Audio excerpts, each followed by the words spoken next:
I'm here today to share with you how I survived public speaking. Now, what's the definition of survived? I don't really know.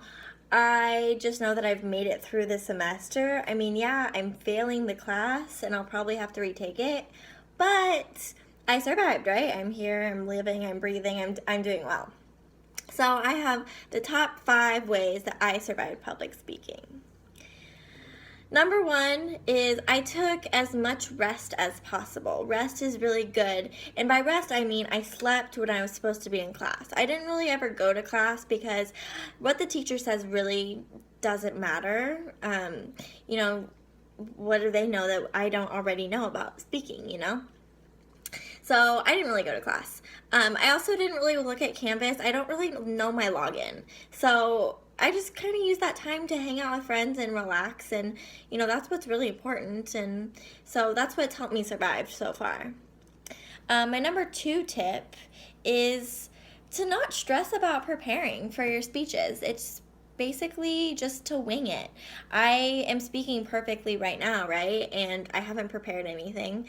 So that's really my advice, is just to kind of go with the flow. No need to really stress about making your speech perfect. It's more natural if you just wing it.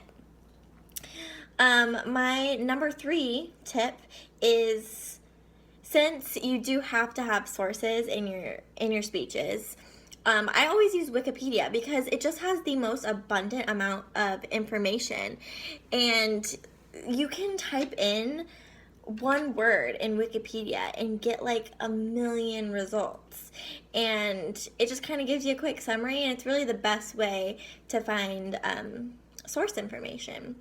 And if you're not using Wikipedia, some WikiHow is pretty much just like Wikipedia, so that's a great source. When it comes to pictures for your sources, you do have to have pictures and visual aids. So I usually just put in pictures of puppies because I really like puppies. And it doesn't really matter if the pictures relate to what you're talking about or really enhance what you're talking about, because they're just pictures. Like, I don't even really get it, but I put pictures of puppies because they're cute. My number 4 tip is, when it comes to delivery, the best way to deliver a speech is to either memorize it or to read it. I usually read my speeches because memorizing it takes a lot of effort, and that kind of goes against what I said in the beginning about just relaxing and not worrying about anything. So I usually read my speeches. It's really good if you get up there and you just read word for word, because then your words sound really good, and you don't have to worry about messing up because you're just reading. It's the best way.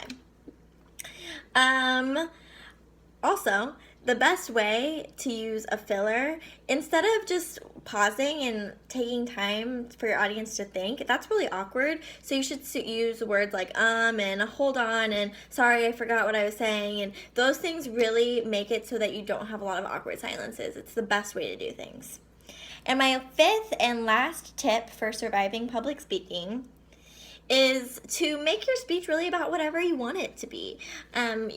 A lot of people say that you should focus on your audience in your speech, but I really think you should focus on yourself, because at the end of the day, you're the one who's going to remember your speech the most, right?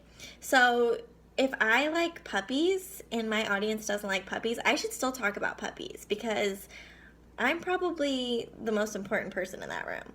So yeah, that's it. That's my 5 tips to surviving public speaking from a really awesome student, and I hope it'll help you.